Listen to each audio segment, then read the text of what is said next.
నమస్కారం city news కి స్వాగతం. గుంటూరు తూర్పు నియోజకవర్గంలోని 4వ డివిజన్లో సుపరిపాలనలో తొలి అడుగు కార్యక్రమం నిర్వహించారు.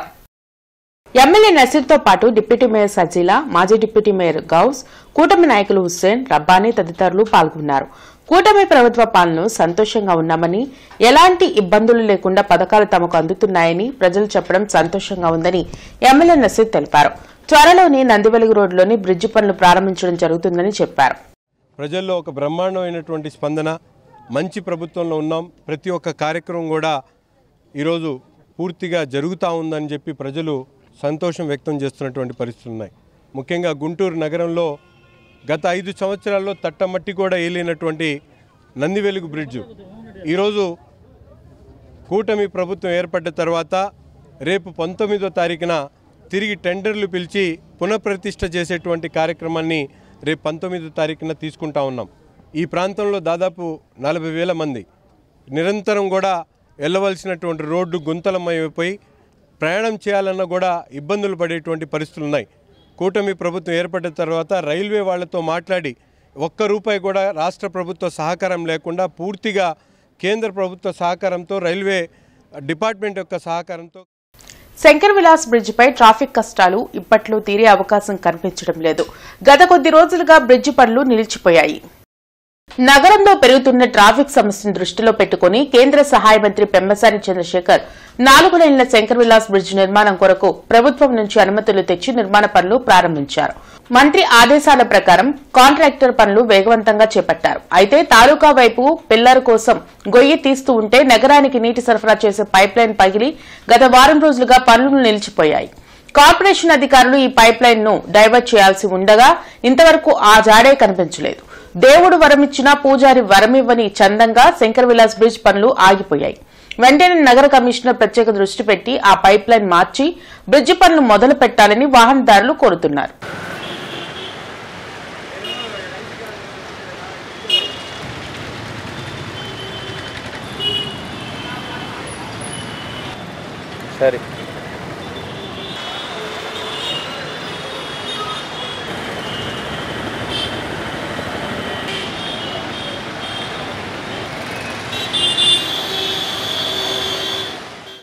గుంటూరు పశ్చిమ నియోజకవర్గంలో సుపరిపాలనలో తొలి అడుగు కార్యక్రమం కొనసాగుతోంది.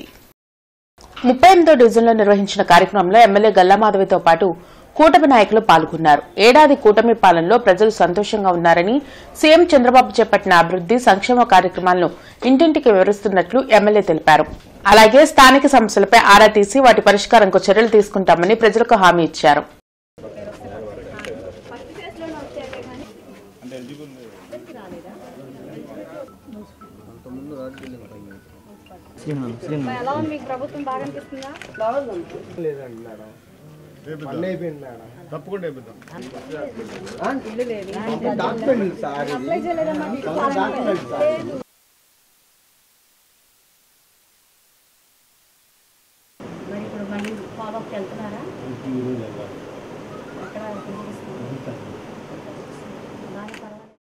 పేద విద్యార్థులకు పీజీ విద్యను దూరం చేసే జీవో నంబర్ 77ను రద్దు చేయాలంటూ ఏఐఎస్ఎఫ్ ఆధ్వర్యంలో కలెక్టరేట్ ఎదుట విద్యార్థి సమాఖ్య నాయకులు కదం తొక్కారు. కలెక్టర్ కార్యాలయం ఎదుట అఖిల భారత విద్యార్థి సమాఖ్య నేతలు మహాధర్నా కార్యక్రమం నిర్వహించారు. ఈ సందర్భంగా రాష్ట్ర సహాయ కార్యదర్శి షేక్ మస్తాన్, రాష్ట్ర ఉపాధ్యక్షురాలు బాల నవ్యశ్రీ మాట్లాడుతూ పాదయాత్రలో మంత్రి లోకేష్ తమ ప్రభుత్వం అధికారంలోకి రాగానే జీవో నంబర్ 77ను రద్దు చేస్తామని హామీ ఇచ్చి విద్యార్థులను మోసం చేశారని మండిపడ్డారు. పెండింగ్ లో ఉన్న ఫీజు రియంబర్స్మెంట్ బకాయిలు 6,400 కోట్లు వెంటనే విడుదల చేయాలని డిమాండ్ చేశారు. డిగ్రీ, ఇంజనీరింగ్, పీజీ విద్యార్థులకు సర్టిఫికేట్లు ఇవ్వాలని కోరారు. లేకుంటే ఏఐఎస్ఎఫ్ ఆధ్వర్యంలో రాష్ట్ర వ్యాప్తంగా పెద్ద ఎత్తున ఉద్యమం చేస్తామని హెచ్చరించారు. ఈ కార్యక్రమంలో నగర కార్యదర్శి యశ్వంత్, పలు కాలేజీల విద్యార్థులు పాల్గొన్నారు. నారా లోకేష్ గారు, మీరు యువగలం పాదయాత్ర సందర్భంగా ప్రతి విద్యార్థి కన్నీటిని నేను తుడుస్తాను, వాళ్ళ సర్టిఫికేట్లన్నీ నేను ఇప్పిస్తాను, నేనున్నానని భరోసా ఇచ్చిన మీరు దాదాపు మీరు ప్రభుత్వం ఏర్పాటు చేసి 2 పీజీ సెట్లు అయినాయి. ఈ రోజుకి కూడా జీవో నెంబర్ 77ను మీరు రద్దు చేయలేదు. అదేవిధంగా దాదాపు 6,400 కోట్ల రూపాయలు ఫీజు రింబర్స్మెంట్ బకాయిలు ఉన్నాయి, అవి మీరు విడుదల చేయలేదు. ఈ రోజు మీ అందరికీ తెలుసు, మీ దగ్గర ప్రభుత్వ రికార్డ్స్ ఉన్నాయి. ఎంతో మంది వేల లక్షల మంది విద్యార్థులు కార్పొరేట్ ప్రైవేట్ కాలేజీల్లో డిగ్రీలు పూర్తి చేసుకుని సర్టిఫికేట్లు ఇరుక్కో ఉన్నాయి. రద్దు చేస్తాను, వచ్చిన 100 రోజుల్లోనే విద్యార్థులకు న్యాయం చేస్తామని చెప్పి హామీ ఇచ్చిన మన విద్యాశాఖ మంత్రి నారా లోకేష్ గారు ఈ రోజు ప్రభుత్వం వచ్చి సంవత్సరం పూర్తయిన సంబరాలు జరుపుకుంటున్నారు, కానీ విద్యార్థుల బాధను మాత్రం పట్టించుకోవడం లేదు. విద్య పూర్తయిన విద్యార్థులు, డిగ్రీ బీటెక్ పూర్తయిన విద్యార్థులు వాళ్ళ స్టడీ అయిపోయిన సర్టిఫికెట్లు చూసుకోక చెన్నై, బెంగళూరు వెళ్ళి ఉద్యోగాలు చేసుకోలేక సర్టిఫికెట్ లేక కూలీ నాలి పని చేసుకున్న రోడ్లలో తిరుగుతూ ఉన్నారు. అలా కూలీ నాలి చేసుకున్న డబ్బులతో వాళ్ళ ఫీజులను చెల్లించుకొని సర్టిఫికెట్లు తీసుకున్న పరిస్థితిని చూస్తా ఉన్నాం. District consumer forum protection council సభ్యుల సమావేశం గుంటూరులో జరిగింది. అధ్యక్షులు హరిబాబు, సభ్యులు పొత్తూరి రంగారావు తదితరులు పాల్గొన్నారు. జిల్లా స్థాయి వినియోగదారుల ఫోరం సమావేశాన్ని అధికారులు నిర్వహించకపోవడాన్ని హరిబాబు తప్పుపట్టారు. ఆహార పదార్థాలు కల్తీ అవుతున్నాయి, చర్యలు తీసుకోవాలని ఫుడ్ సేఫ్టీ అధికారుల దృష్టికి తీసుకువెళ్లినా ఎలాంటి ఫలితం లేదన్నారు. అలాగే నగరంలో డీజేలు, బాణసంచ కాల్పులు ఇష్టం వచ్చినట్లు చేస్తున్నారని, విద్యా హక్కు చట్టాన్ని ప్రైవేట్ స్కూళ్లు అమలు చేయడం లేదని సభ్యులు మండిపడ్డారు. వినియోగదారుల ప్రొటెక్షన్ కౌన్సిల్ ఏర్పాటు చేసి ఇప్పటికీ సంవత్సరం దాటినా కూడా సంవత్సరానికి 2 సార్లు మీటింగ్ పెట్టవలసిన ప్రభుత్వ అధికారులు మీటింగు ఇంతవరకు ఏర్పాటు చేయలేదు. దీని మీద గ్రీవెన్స్లో కూడా ఇవ్వటం జరిగింది. అలానే జిల్లా ఫుడ్ కమిటీ ఏర్పాటు చేసి ఆ కమిటీల మీటింగ్లు కూడా ప్రతి 3 నెలలకు ఒకసారి జరపవలసిన మీటింగ్ కూడా 2 సంవత్సరాలు అవుతున్నా ఈ రోజు వరకు కూడా జరపకపోవటం చాలా బాధాకరమైన విషయం. చిన్నపిల్లలు తినే ఐస్లో పెట్టేసి ఆ రసాయనాలతోటి తయారు చేసి వాళ్ళు తయారు చేస్తున్నారు. ఆ ఫ్యాక్టరీని దగ్గరికి వెళ్ళి మీరు శాంపిల్ సేకరించమని ఫుడ్ సేఫ్టీ అధికారుల దృష్టికి జిల్లా విజిలెన్స్ కమిటీ సభ్యులు కోరటం జరిగింది. దాని మీద కూడా వారు ఇంతవరకు స్పందించలేదు. శ్రీనగర్ 6వ లైన్లోని శ్రీ లలితా పరమేశ్వరి అమ్మవారి దేవస్థానంలో లలితా పారాయణం జరిగింది. శ్రీ పరశురామ బ్రాహ్మణ సేవా సంఘం వారి ఆధ్వర్యంలో ఈ కార్యక్రమం నిర్వహించారు. అనంతరం అమ్మవారికి సారె సమర్పించారు. ఈ కార్యక్రమంలో సంఘ సభ్యులు కప్పగంతు ఆదిలక్ష్మి, అన్నపూర్ణ, విజయలక్ష్మి, సీతా మహాలక్ష్మి, అనిత, విజయ తదితరులు పాల్గొన్నారు.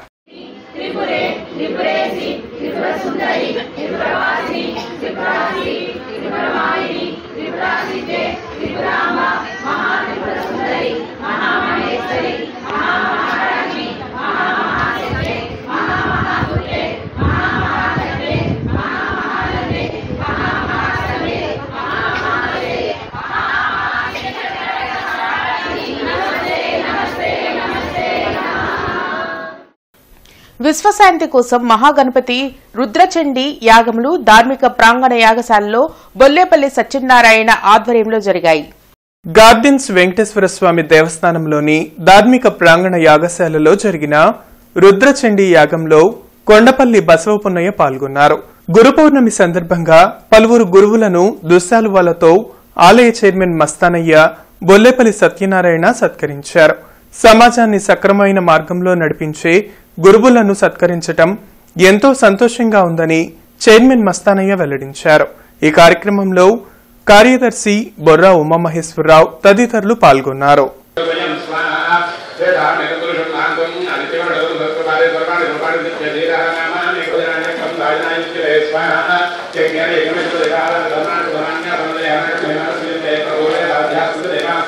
మనకి విద్య నేర్పిన ఆచార్యులు, గురువులు, తర్వాత సమాజంలో సేవ చేసి మనకి ఆదర్శంగా ఉన్న వాళ్ళంతా కూడా మనకి గురువులే.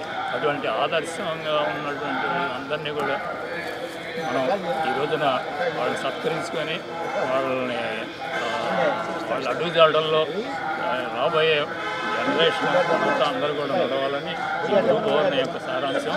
ఆ సందర్భంలో సమాజంలో డాక్టర్ బసవపున్నయ్య గారు అక్కడ పోలీస్ శాఖలో పనిచేసిన వాళ్ళు అనేక రంగాల్లో ఈ సేవలు చేసిన వాళ్ళు ఈరోజు పెద్దవారందరినీ కూడా సన్మానిస్తారు.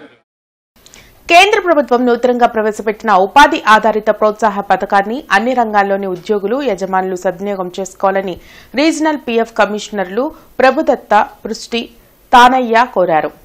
నూతనంగా ఉద్యోగంలో చేరిన వారికి 2 విడతల్లో కేంద్రం 15,000 రూపాయలను వారి ఖాతాల్లో జమ చేయడం జరుగుతుందని పీఎఫ్ కమిషనర్లు తెలిపారు. తయారీ రంగంపై ప్రధానంగా దృష్టి సారిస్తూ తొలి ఉద్యోగంలో చేరిన వారిని ప్రోత్సహించడమే ఈఎల్ఐ ముఖ్య ఉద్దేశమని చెప్పారు.